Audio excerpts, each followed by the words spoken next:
യേശുവേ നന്ദി, യേശുവേ നന്ദി. ഹല്ലേലൂയ. മുറിവിനാൽ ഞാൻ സൗഖ്യം നേടി, അവന്റെ രക്തത്താൽ ഞാൻ രക്ഷയും നേടി. യേശുവേ കരുണാമയ, എന്നെ പണിതുയർത്തിയിടേണമേ. യേശുവേ കരുണാമയ, എന്നെ പണിതുയർത്തിയിടേണമേ. വീണ്ടും നമ്മൾ ഐസയ്യ 53:10 വരുമ്പോൾ, ഐസയ്യ 53:10 അവിടുന്നാണ് അവനെ ക്ലേശങ്ങൾക്ക് വിട്ടുകൊടുത്തത്. പാപപരിഹാര ബലിയായി തന്നെ അർപ്പിക്കുമ്പോൾ അവൻ തൻ്റെ സന്തതി പരമ്പരയെ കാണുകയും ദീർഘായുസ് പ്രാപിക്കുകയും ചെയ്യും. Praise the Lord. ഹല്ലേലൂയ.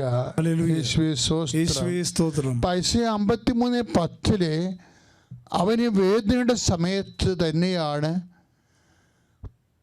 പാപപരിഹാര ബലിയായി തന്നെ ജനങ്ങൾക്ക് വേണ്ടി അർപ്പിക്കുന്ന സമയത്താണ് ഈ സഹനദാസൻ തൻ്റെ വേദനയ്ക്കുള്ള പ്രതിഫലങ്ങളെ കാണുന്നത്. തൻ്റെ പുനരുത്ഥാനത്തിൽ അനേകം മക്കൾ പുനരുത്ഥാനം ചെയ്തു വരുന്നത് മഹാകാഴ്ചയാണ് അവൻ കാണുന്നത്. അവൻ ദീർഘായുസ് പ്രാപിക്കുകയാണ്. അവന് മരണമില്ലാത്ത അവസ്ഥയിലേക്ക് അവൻ പ്രവേശിക്കുന്നതായിട്ടുള്ള ഉത്ഥാനത്തിൻ്റെ മുന്നാസ്വാദനങ്ങൾ സഹനത്തിൻ്റെ ദാസൻ്റെ ഉള്ളിൽ വരുമ്പോൾ അവൻ്റെ സഹനം നിസ്സാരമായി പോകുന്ന മഹാസംഭവങ്ങളെയാണ് സുവിശേഷവും പഴയ നിയമവും ഒരുമിച്ച് അവതരിപ്പിക്കുന്നത്. സ്തുതിക്കട്ടെ. ഹല്ലേലൂയ. ഹല്ലേലൂയ. ഹല്ലേലൂയ. ഹല്ലേലൂയ. യേശുവേ നന്ദി. ഹല്ലേലൂയ. ഹല്ലേലൂയ. ഉത്ഥാനം ചെയ്തവനേ ഞങ്ങൾ ആരാധിക്കുന്നു. മരണത്തെ ജയിച്ചവനേ ഞങ്ങൾ ആരാധിക്കുന്നു. പരിശുദ്ധ പരമദിവ്യകാരുണ്യത്തിന് എന്നേരവും ആരാധനയും സ്തുതിയും പുകഴ്ചയും ഉണ്ടായിരിക്കട്ടെ. നമ്മൾ ആദ്യ വചനങ്ങളിലേക്ക് തിരിച്ചു വരികയാണ്. ഐസയ്യ 53:2 തൈച്ചെടി പോലെ വരണ്ട ഭൂമിയിൽ നിൽക്കുന്ന മുള പോലെ അവൻ അവിടുത്തെ മുമ്പിൽ വളർന്നു. Praise the Lord. തൈച്ചെടി പോലെ വരണ്ട ഭൂമിയിൽ നിൽക്കുന്ന മുള പോലെ അവൻ അവിടുത്തെ മുമ്പിൽ വളർന്നു. ഈ സഹനകാലങ്ങളെല്ലാം നമ്മൾ വരണ്ട ഭൂമിയിൽ നിൽക്കുന്ന മുള പോലെ നിൽക്കും. വെന്ത് ഉരുകി ഉണങ്ങി നിൽക്കും. വരണ്ട കാലം, വെള്ളമില്ലാത്ത ഒരവസ്ഥ. ജീവിതത്തിൻ്റെ ചില കാലങ്ങളിൽ ദൈവത്തിൻ്റെ സാന്നിധ്യം പോലും തോന്നാത്ത കാലമുണ്ടാവും. ദൈവത്തിൻ്റെ സാന്നിധ്യം പോലും തോന്നാത്ത കാലം, വേദന മാത്രം ഉണ്ടാകുന്ന കാലമുണ്ട്. വേദന മാത്രം ഉണ്ടാകുന്ന കാലം, ദൈവത്തിൻ്റെ സാന്നിധ്യം പോലും ഉണ്ടാകാത്ത കാലമെന്ന് നമ്മൾ അനുഭവിക്കുമ്പോഴും ദൈവം പറയുന്നൊരു കാര്യമുണ്ട്. അങ്ങനെയുള്ള സമയത്തും ദൈവവേദനെ ഞാൻ നിൻ്റെ അരികിലൂടെ കടന്നു പോകുന്നുണ്ട്. കാര്യം ഈ സഹനദാസിൻ്റെ ചോരയും അവൻ്റെ മുറിവുകളും വ്രണവും പോലെ തന്നെയാണ് ജെറുസലേമിനെ കുറിച്ച് പറയുമ്പോഴേ ഈ സഹനദാസിന് 2 തലമുണ്ടെന്ന് ചില സമയത്ത് എനിക്ക് വെറുതെ തോന്നിപ്പോവും. ഞാൻ ദൈവശാസ്ത്രമായിട്ട് ആ വിഷയത്തിൽ ആരുമായിട്ട് ഡിസ്കസ് ചെയ്തിട്ടില്ല. എന്നാലും എൻ്റെ മനസ്സിൽ എൻ്റെ വ്യക്തിപരമായ ആധ്യാത്മിക പരിപോഷണത്തിന് വേണ്ടി ചിലപ്പോൾ സമയത്ത് പ്രാർത്ഥനപരമായിട്ട് ഞാൻ ചിന്തിച്ച കാര്യം നിങ്ങളുമായിട്ട് ഇപ്പോൾ പങ്കുവെക്കുകയാണ്. നിങ്ങൾക്ക് പ്രയോജനപ്പെടുമെങ്കിൽ നല്ല കാര്യം. അപ്പോൾ എൻ്റെ മനസ്സിൽ വരുന്നത് ഈ സഹനദാസൻ്റെ സമയത്ത് തന്നെയാണ് എപ്പോഴും ഒരു പുനരുത്ഥാനത്തിന് മുന്നാസ്വാദനത്തിന് സാധ്യതയുണ്ട്. ദൈവത്തെ നമ്മൾ കാണുന്നില്ല. ഈ വേദനപ്പെടുന്ന സമയത്ത് ദൈവം എന്നെ ഉപേക്ഷിച്ചു എന്ന് തോന്നുന്ന സമയത്ത് തന്നെ ദൈവം കടന്നു പോകുന്ന ഭാഗമുണ്ട്. സഹനദാസൻ 2 തലങ്ങളുണ്ട്. ഒന്ന് കർത്താവിനെ പ്രതി അല്ലെങ്കിൽ ദൈവത്തെ പ്രതി സഹിക്കുന്നവരും സഹനദാസന്മാരാണ്, വിശ്വാസികൾ. പിന്നെ പാപപരിഹാര ബലിയായിട്ട് അർപ്പിക്കപ്പെടുന്ന ദൈവത്തിൻ്റെ പുത്രനും കർത്താവ് യേശുക്രിസ്തുവും സഹനദാസനാണ്. അപ്പം നമ്മൾ വിശ്വാസികളുടെ തലത്തിൽ സഹനദാസന്മാരാകുമ്പോൾ നമ്മുടെ വേദന, രോഗങ്ങൾ, നമ്മുടെ പീഡകൾ, ഞെരുക്കങ്ങൾ, സങ്കടങ്ങൾ മറ്റുള്ളവർക്ക് വേണ്ടി നമ്മൾ ബലി പോലെ സമർപ്പിക്കപ്പെട്ടിട്ട് തിരിച്ച് നമുക്ക് നിന്ദ, അപമാനങ്ങളും ഒറ്റിക്കൊടുക്കലും തള്ളിപ്പറച്ചിലുമൊക്കെ അനുഭവിച്ചു വരുമ്പോൾ we will become the suffering servant. നമ്മളും അതുപോലെ സഹനദാസന്മാരാകും. പക്ഷേ ആ സമയത്തെല്ലാം ദൈവം കടന്നു പോകുന്നുണ്ട്. എസെക്കിയേലിലേക്ക് നമുക്ക് വരാം. എസെക്കിയേലിലേക്ക് വരുമ്പോഴേ ഈ സഹനദാസൻ്റെ കാലം, ഇവിടെ ചോരേപ്പുരുണ്ട്.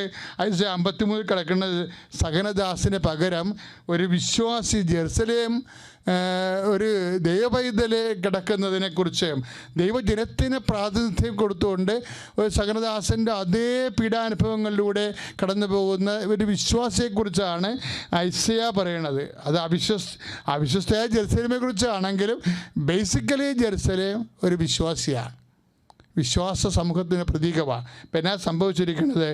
ഞാൻ നിൻ്റെ അടുക്കലൂടെ കടന്നു പോയപ്പോൾ, എസെക്കിയേൽ 16:6, ഞാൻ നിൻ്റെ അടുക്കലൂടെ കടന്നു പോയപ്പോൾ നീ ചോരയിൽ കിടന്ന് ഉരുളുന്നത് കണ്ടു, നിന്നോട് പറഞ്ഞു ജീവിക്കുക, വയലിലെ ചെടി പോലെ വളരുക. Praise the Lord. അതാണ് സംഭവം. അതായത് സഹനദാസൻ്റെ സമയം നമ്മൾ പരീക്ഷീണനായി കിടക്കുന്ന സമയത്താണെങ്കിൽ പോലും ചില സമയത്ത് ദൈവം കടന്നു പോകും. എന്നിട്ടൊരു ആശീർവാദം അത് തരത്തുള്ളൂ. ആശീർവാദം നമ്മൾ തൊടുക പോലും ഇല്ല, ഒരു ആശീർവാദം തരും. ചില സമയത്ത് അങ്ങനെ നമുക്ക് നിങ്ങളുടെ ജീവിതത്തിന് അഭിമുഖീകരിക്കുമ്പോൾ നിങ്ങൾക്ക് തോന്നിയിട്ടില്ലേ? ദൈവം തൊടുന്നില്ല, ദൈവം എൻ്റെ രോഗത്തെ സുഖപ്പെടുത്തണില്ല, പക്ഷേ you will get A blessing. എന്നിട്ട് എന്താ പറയണത്? ജീവിക്കുക. അപ്പോൾ ഈ ചെടി, ഞാൻ ഈ വചനം രണ്ടും കൂടി എടുക്കാൻ കാരണം എന്താ പറയുക? ഇപ്പോൾ ഐസയ 53:2 തൈച്ചെടി പോലെ വളരുകയെന്ന് പറയുന്ന, അവൻ വളർന്നു എന്ന് പറയുന്ന ഐസയ 53:2 എസെക്കിയേൽ 16:7, 6 എടുക്കാൻ കാര്യം എന്ന് വെച്ചാൽ രണ്ടും ഇതുപോലെ സഹനദാസനെ ചെടി പോലെ ഉപമിക്കുന്ന ഉപമകളാണ്. പക്ഷെ അതിനുശേഷം എന്താ സംഭവിക്കുന്നത്? ഞാൻ നിൻ്റെ അടുത്തിലൂടെ കടന്നുപോയി. എസെക്കിയേൽ 16:6, അപ്പോൾ സഹനദാസനെ പോലെ തന്നെയാണ്, നീ ചോരയിൽ കിടന്ന് ഉരുളുന്നത് ഞാൻ കണ്ടു, നിന്നോട് പറഞ്ഞു ജീവിക്കുക, വയലിലെ ചെടി പോലെ വളരുക. പിന്നെ ഇങ്ങോട്ട് വരണം എന്താണെന്നറിയാവോ? ആ കാലമെല്ലാം കഴിഞ്ഞു പോകും. ഏത് സഹനത്തിൻ്റെ കാലവും കഴിഞ്ഞു പോകും. സഹനത്തിൻ്റെ കാലം കഴിയുമ്പോൾ വിവാഹത്തിൻ്റെ കാലം വരുമെന്നാണ് പറയണത്. ഇതൊരു ഭയങ്കര സംഭവമാണ്. വിവാഹം എന്ന് പറയുന്ന ബൈബിൾ നിങ്ങൾക്ക് അറിയാമല്ലോ. ഇപ്പം താഴെ ഇവിടെ എഴുതിയിട്ടുണ്ട്, ഞാൻ വീണ്ടും നിൻ്റെ അടുക്കലൂടെ, എസെക്കിയേൽ 16:8, ഞാൻ വീണ്ടും നിൻ്റെ അടുക്കലൂടെ കടന്നു പോയി നിനക്ക് വിവാഹപ്രായമായെന്ന് മനസ്സിലാക്കി, എൻ്റെ മേലെങ്കി കൊണ്ട് നഗ്നത ഞാൻ മറച്ചു, ഞാൻ നിന്നോട് സ്നേഹവാഗ്ദാനത്തോടെ ഒരു ഉടമ്പടി ചെയ്തു, അങ്ങനെ നീ എൻ്റേതായി തീർന്നു. എസെക്കിയേൽ 16:8 മുതലുള്ള വചനങ്ങൾ. ദൈവമായ കർത്താവ് അരുളി ചെയ്യുന്നു, ഞാൻ നിന്നെ കുളിപ്പിച്ച് രക്തം കഴുകിക്കളഞ്ഞ് തൈലം പൂശും. മക്കളെ, ഇതാണ് രക്തത്തിൻ്റെ, വേദനയുടെ, രോഗത്തിൻ്റെ, കഷ്ടതയുടെ, ഞെരുക്കത്തിൻ്റെ, ബലഹീനതയുടെ ഒരു കാലം. ഇതെല്ലാം കഴുകി മാറ്റപ്പെടും. ഇതെല്ലാം നിൻ്റെ ദൈവത്തിന് വേണ്ടി നീ അനുഭവിച്ച് സുവിശേഷ സാക്ഷിയായി നിൽക്കുമ്പോൾ ഇതെല്ലാം കഴുകി മാറ്റപ്പെടുന്ന കാലമുണ്ടെന്നാണ് പറയണത്. എസെക്കിയേൽ 16:7, 16:9, അങ്ങനെ നീ എൻ്റേതായി തീർന്നു. ദൈവമായ കർത്താവ്, ഞാൻ നിന്നോട് സ്നേഹവാഗ്ദാനത്തോടെ ഒരു ഉടമ്പടി ചെയ്തു, അങ്ങനെ നീ എൻ്റേതായി തീർന്നു. ദൈവമായ കർത്താവ് അരുളി ചെയ്യുന്നു, ഞാൻ നിന്നെ കുളിപ്പിച്ച് രക്തം കഴുകിക്കളഞ്ഞ് തൈലം പൂശി, ഞാൻ നിന്നെ ചിത്രത്തിനുള്ള വസ്ത്രങ്ങൾ ധരിപ്പിച്ചു, തുകച്ചിരിപ്പുകൾ അണിയിച്ചു, ചണച്ചരട് അരയിൽ കെട്ടുകയും പട്ടുടുപ്പ് അണിയിക്കുകയും ചെയ്തു. 11, ഞാൻ നിന്നെ ആഭരണങ്ങൾ കൊണ്ട് അലങ്കരിച്ചു, കൈകളിൽ വളയും കഴുത്തിൽ മാലയും ഇട്ടു, ഞാൻ നിന്നെ മുക്കുത്തിയും കമ്മലുകളും ധരിപ്പിച്ചു, നിന്റെ തലയിൽ മനോഹരമായ കിരീടം ചാർത്തി, സ്വർണവും വെള്ളിയും കൊണ്ട് നിന്നെ ഞാൻ അലങ്കൃതയാക്കി, നേർത്ത ചണവും പട്ടും ചിത്രത്തിനുള്ള വസ്ത്രവും ഞാൻ നിന്റെ വേഷം നേർത്ത മാവും തേനും എണ്ണയുമായിരുന്നു നിന്റെ ആഹാരം. നീ അതീവ സുന്ദരിയായി വളർന്ന് രാജകീയ പ്രൗഢി ആർജിച്ചു. സൗന്ദര്യം കൊണ്ട് നീ ജനതകളുടെ ഇടയിൽ പ്രശസ്തയായി. ഇത് തിരിച്ചു വരുന്നത് ഒരു മണവാട്ടിക്കടുത്ത വേഷഭൂഷാദികളോടെ ദൈവം തൻ്റെ സന്തതിയെ അണിയിച്ചൊരുക്കുന്നതാണ്. എല്ലാ ക്ലേശങ്ങളിലെ അവസാനം നമ്മൾ ഈ വചനങ്ങൾ ഇത് നമ്മൾ തുടങ്ങിയത് എവിടെ നിന്നാണ്? ഇന്നത്തെ കഷ്ടതകൾ തുലോന്നിസാൽ നമുക്ക് ലഭിക്കാതിരിക്കുന്ന മഹത്വത്തെക്കുറിച്ച് ഓർക്കുമ്പോഴെന്ന് പറഞ്ഞ വചനം തുടങ്ങിയതാണ്. ഇത് അവസാനിക്കുക എവിടെയാണ്? വെളിപാടിലാണ്. ഈ മണവാട്ടിയെ ദൈവം വിവാഹം കഴിക്കും. അതാണ് വെളിപാട് 19:9 വരുമ്പോൾ അതിമനോഹരമായ വചനമുണ്ട്. ഇത് അവസാനിക്കണം അങ്ങനെയാണ്. നമ്മുടെ പുനരുത്ഥാന അനുഭവം എന്ന് പറയുന്നുണ്ടല്ലോ, ഭൂമിയിലാണ് തുടങ്ങണത്. പുനരുത്ഥാനം ഭൂമിയിൽ തുടങ്ങുന്നു, അത് ക്ലേശങ്ങളിൽ ആരംഭിക്കുന്നു, മഹത്വത്തിൽ അവസാനിക്കുന്നു. നീ മണവാട്ടിയായ നിൻ്റെ ആത്മാവ്, എൻ്റെ ആത്മാവ് എല്ലാം കർത്താവിൻ്റെ മണവാട്ടിയായി മാറുന്ന സമയത്ത് നീ കിരീടം ധരിക്കപ്പെടുന്നു. കൃപയാലും ദൈവത്തിൻ്റെ മഹത്വത്തിൻ്റെ നാനാജാതി ആഭരണങ്ങൾ കൊണ്ടാണ് ആത്മാവിനെ ദൈവം പൊതിയുന്നത്. അതുകൊണ്ട് കുഞ്ഞാടിൻ്റെ വിവാഹ വിരുന്ന് അതിമനോഹരമാണ്. അവിടെ കുഞ്ഞാടിൻ്റെ മണവാട്ടിയായി നിൽക്കുന്നത് സഭയാണെന്ന് ഓർക്കണം. സഭയെന്ന് പറഞ്ഞാൽ ആരാണ്? വിശ്വാസിയാണ്. ദൈവവേദരെ നമുക്ക് ലഭിക്കാതിരിക്കുന്ന മഹത്വത്തെക്കുറിച്ച് ഓർക്കുമ്പോഴേ ഇന്നത്തെ കഷ്ടതകൾ തുറവ് നിസ്സാരമാണ്. പുനരുത്ഥാനമാണ് ധ്യാനിക്കേണ്ട, ഒരു വിശ്വാസം ധ്യാനിക്കേണ്ട അടിസ്ഥാന വിഷയം. കർത്താവിനോട് കർത്താവേ ഞങ്ങൾക്ക് ലഭിക്കാതിരിക്കുന്ന മഹത്വത്തെക്കുറിച്ച് ഓർക്കുമ്പോഴേ ഇന്നത്തെ കഷ്ടതകളെ നിസ്സാരമായി കരുതാനുള്ള ദൈവിക കൃപയാൽ ഞങ്ങളെ നിറക്കണമേ. മഹത്വത്തിന്റെ മഴവില്ലും വിവാഹ വസ്ത്രവും കൊണ്ട് ഞങ്ങളെ നിറക്കുമ്പോഴേ അതുവരെ കർത്താവേ നീ കടന്നു പോകുന്നത് ഒരു ആശീർവാദം മാത്രമാണ് നൽകണമെന്നും തിരിച്ചറിയാനുള്ള സമയം വരുമ്പോഴേ വിശ്വാസത്തിന് സാക്ഷ്യം വഹിക്കുവാൻ ഞങ്ങളെ സഹായിക്കണമേ.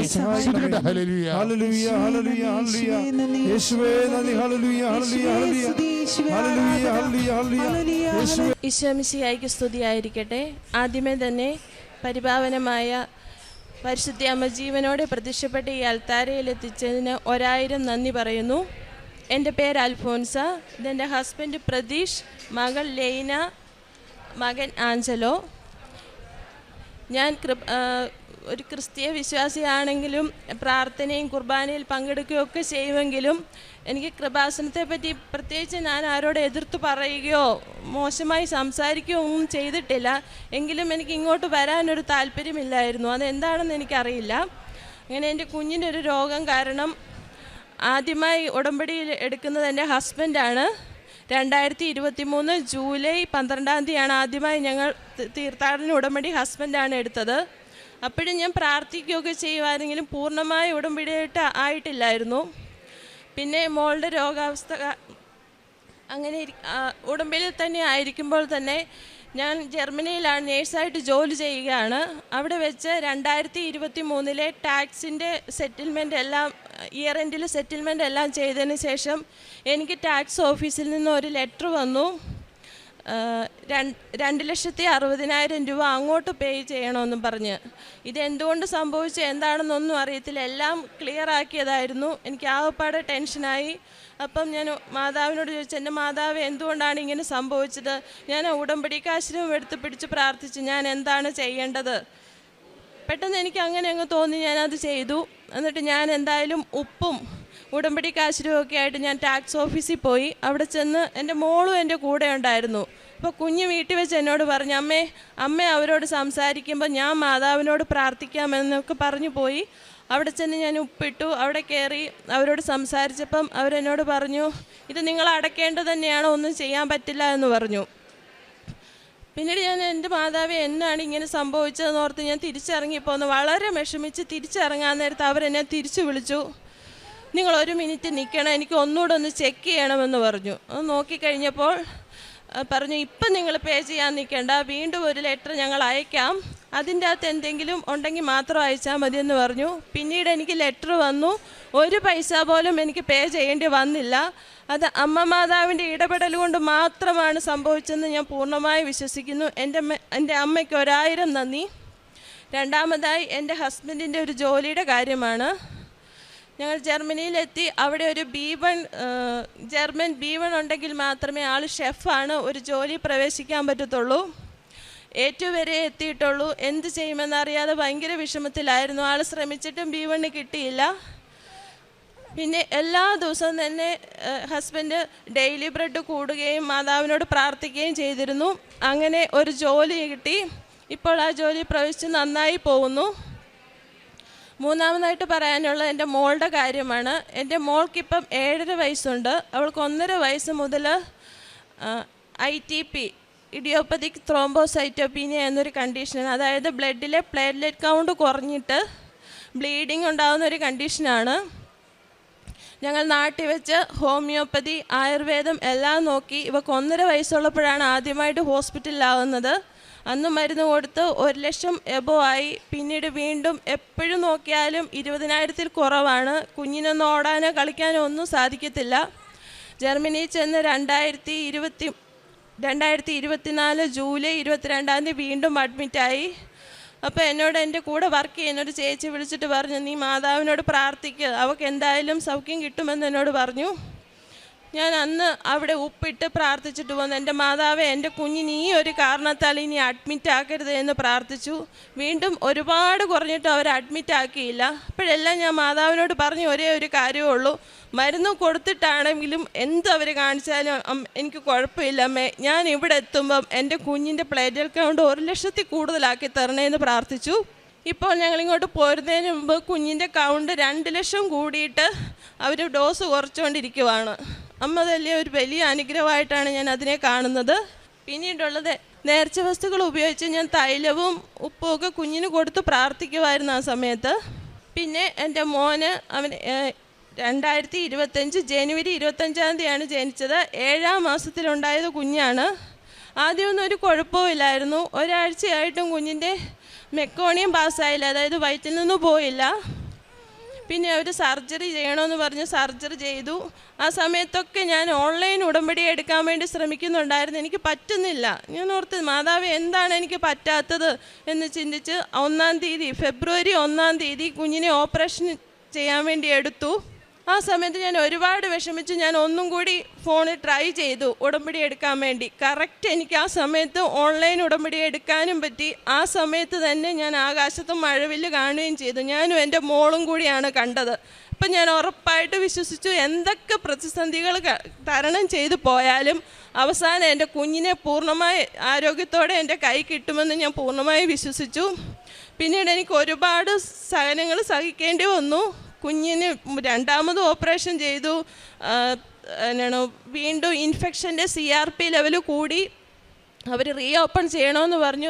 ഓപ്പൺ ചെയ്ത് കഴിഞ്ഞപ്പോഴത്തേക്ക് പ്രത്യേകിച്ച് വയറ്റിലെ പ്രശ്നമൊന്നുമല്ല. ഇത് എന്തുകൊണ്ടാണ് CRP കൂടുന്നതെന്ന് അറിയത്തില്ല.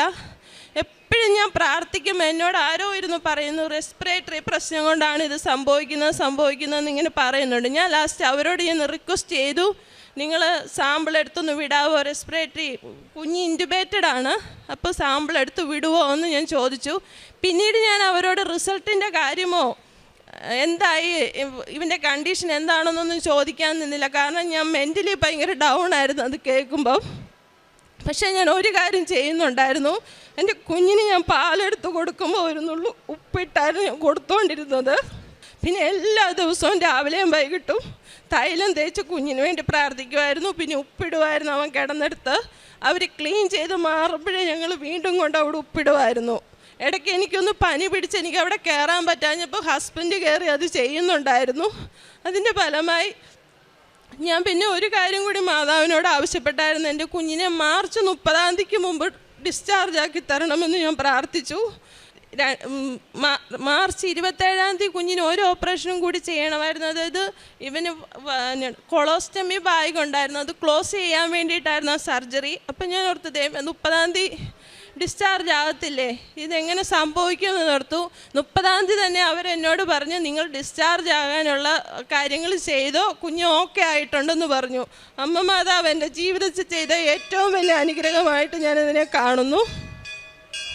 പിന്നെ പ്രേക്ഷിത പ്രവർത്തനമായിട്ട് ചെയ്യുന്നത്, ഞങ്ങൾ ഇവിടുന്ന് കൃപാസന പത്രം കൊണ്ടുപോയി ജർമ്മനിലും മലയാളത്തിലുമുള്ള പത്രം കൊണ്ടുപോയി അവിടെ വിതരണം ചെയ്യാറുണ്ട്. പിന്നെ അവിടെ മലയാളീസിനൊക്കെ ജർമ്മനിലുള്ള കുർബാനയും ഒക്കെ ആയിരുന്നു. അപ്പം ഞങ്ങൾ കുഞ്ഞുങ്ങൾക്ക് അതിൻ്റേതായ ബുദ്ധിമുട്ടുണ്ടായിരുന്നു. ഞങ്ങൾ ഇനിഷ്യേറ്റീവ് എടുത്ത് ഒരു പ്രയർ ഗ്രൂപ്പ് തുടങ്ങാൻ വേണ്ടി സംസാരിക്കുക, അങ്ങനെ പ്രയർ ഗ്രൂപ്പ് തുടങ്ങുകയൊക്കെ ചെയ്തിട്ടുണ്ട്. പിന്നെ എല്ലാ സാക്ഷ്യം കാണുന്നതും ഡെയിലി ബ്രെഡും ഒക്കെ സ്റ്റാറ്റസ് ഇടുകയും മറ്റുള്ളവർക്ക് ഷെയർ ചെയ്യുകയും കൊടുക്കുകയും ചെയ്യുന്നുണ്ട്. പിന്നെ കാരുണ്യ പ്രവൃത്തിയായിട്ട് സാമ്പത്തികമായി ഇവിടെ ബുദ്ധിമുട്ടുള്ളവർക്ക് ചെറിയ രീതിയിൽ ഞങ്ങളെക്കൊണ്ടാവുന്ന വിധത്തിൽ ഞങ്ങൾ ഹെൽപ്പ് ചെയ്യാറുണ്ട്. പിന്നെ എൻ്റെ കുഞ്ഞിൻ്റെ മാമോദിസ കഴിഞ്ഞ ആഴ്ചയാണ് കഴിഞ്ഞത്. ഒരു പരിപാടികളും വെക്കാതെ വളരെ ലളിതമായി എൻ്റെ കുടുംബത്തിലുള്ളവർ മാത്രമായി ഞങ്ങൾ മാമോദിസ മുക്കിയിട്ട് അനാഥാലയത്തിലെ കുഞ്ഞുങ്ങൾക്ക് ഒരു നേരത്തെ ഭക്ഷണം കൊടുത്ത് അവരോടൊപ്പം ചെലവഴിക്കുകയാണ് ചെയ്തത്. അമ്മ മാതാവ് ഞങ്ങൾക്ക് നൽകിയ എല്ലാ അനുഗ്രഹങ്ങൾക്കും 1000 നന്ദി പറയുന്നു. എൻ്റെ പേര് സിനു. എൻ്റെ ഹസ്ബൻഡ് അരുൺ, ഞങ്ങളുടെ മോൻ എൽവിൻ. ഞങ്ങൾ അയർലൻഡിൽ 2 പേരും നഴ്സുമാരായിട്ട് വർക്ക് ചെയ്യുന്നു. ഞാൻ ആദ്യമായിട്ട് ഉടമ്പടി എടുത്തത് 2019 2019 ജൂണിൽ എൻ്റെ OET എക്സാമിന് വേണ്ടിയിട്ടായിരുന്നു. ഞാൻ ഒരു പ്രാവശ്യം IELTS എഴുതി, 2 പ്രാവശ്യം OET എഴുതി. അത് ഒന്നും എനിക്ക് വേണ്ട സ്കോർ ലഭിച്ചില്ല. 3ാമത് OET എഴുതുന്നതിന് മുൻപായിട്ട് ഞാനിവിടെ വന്ന് ഉടമ്പടി എടുത്തു. 1 മാസത്തിനുള്ളിൽ ഞാൻ വീണ്ടും എക്സാം എഴുതി. നല്ല ടഫായിരുന്നു എക്സാം. സ്പീക്കിംഗ് മാത്രമേ എനിക്ക് ഇച്ചിരി സിമ്പിളായിട്ട് തോന്നിയുള്ളൂ, ബാക്കി എല്ലാ മോഡ്യൂളും ഭയങ്കര ടഫായിരുന്നു. പക്ഷേ എൻ്റെ റിസൾട്ട് വന്നപ്പോൾ എനിക്ക് വേണ്ട ആവശ്യമായിട്ടുള്ള സ്കോർ ലഭിച്ചു. അങ്ങനെ ഞാൻ പ്രോസസ്സിങ് സ്റ്റാർട്ട് ചെയ്തു. വിതിൻ 6 മന്ത്സിനുള്ളിൽ എനിക്ക് അയർലൻഡിൽ പോകാൻ ഒരു തടസ്സവും കൂടാതെ പോകാൻ പറ്റി. അത് കോവിഡ് ടൈം ആയിരുന്നു. 2020 മാർച്ചിലാണ് ഞാൻ അയർലൻഡിലെത്തിയത്. കോവിഡ് പീക്ക് ടൈമിലെത്തി നിൽക്കുന്ന സമയമായിരുന്നു. ഞാൻ പോയി ഒരാഴ്ച കഴിഞ്ഞപ്പോൾ ഇവിടുത്തെ എയർപോർട്ട് അങ്ങനെ എല്ലാം ക്ലോസ് ചെയ്തു. അവിടുത്തെ എയർപോർട്ടെല്ലാം ക്ലോസ് ചെയ്തു. അങ്ങനെ എനിക്കൊരു തടസ്സവും കൂടാതെ അയർലൻഡിലെത്തി. അവിടെ ആപ്റ്റിറ്റ്യൂഡ് എന്ന് പറയുന്ന ഒരു എക്സാം ഉണ്ട്. 14 നഴ്സിംഗ് പ്രൊസീജിയറുകൾ നമ്മളവിടെ ചെയ്ത് കാണിക്കണം. 2 ചാൻസേ ഉള്ളൂ. 2 ചാൻസിലും ഫെയിലായാലും നമ്മൾ തിരിച്ചു പോരണം. അതിനകത്ത് എനിക്ക് 14 എണ്ണത്തിൽ 8 എണ്ണത്തിന് ഞാൻ ഫെയിലായി. സെക്കൻഡ് ചാൻസിൽ ആ 8 എണ്ണവും എഴുതിയെടുക്കുക എന്ന് പറയുന്നത് ഭയങ്കര ഇമ്പോസിബിളായിട്ടുള്ളൊരു കാര്യമാണ്. പക്ഷേ പരിശുദ്ധ അമ്മയുടെ കാശ് രൂപം ഞാൻ കൊണ്ടുപോയിരുന്നു, ഉടമ്പടി തൈലം കൊണ്ടുപോയിരുന്നു. ആ നേർച്ച വസ്തുക്കളുടെ ഉപയോഗത്താൽ സെക്കൻഡ് ചാൻസിൽ എനിക്ക് 8 എണ്ണവും എഴുതിയെടുക്കാൻ പറ്റി. അങ്ങനെ എനിക്കവിടെ നേഴ്സായിട്ട് പിൻ നമ്പർ കിട്ടി, ജോലി ചെയ്യാൻ പറ്റി. 2ാമത് ഞാൻ ഉടമ്പടി എടുക്കുന്നത് 2022 ഓൺലൈൻ ഉടമ്പടിയാണ് എടുത്തത്. 2022 ജൂണിലാണ് എടുത്തത്. മോന് വേണ്ടിയിട്ടായിരുന്നു. മോൻ അയർലൻഡിലെത്തി. 5-6 മാസം കഴിഞ്ഞപ്പോൾ അവനൊരു ഫീവർ വന്നു. ഞങ്ങൾ വിചാരിച്ചു സാധാരണ ഫീവർ ആയിരിക്കുമെന്ന് വിചാരിച്ച് മരുന്നൊക്കെ കൊടുത്തു. 3 ദിവസം കഴിഞ്ഞിട്ടും കുറഞ്ഞില്ല.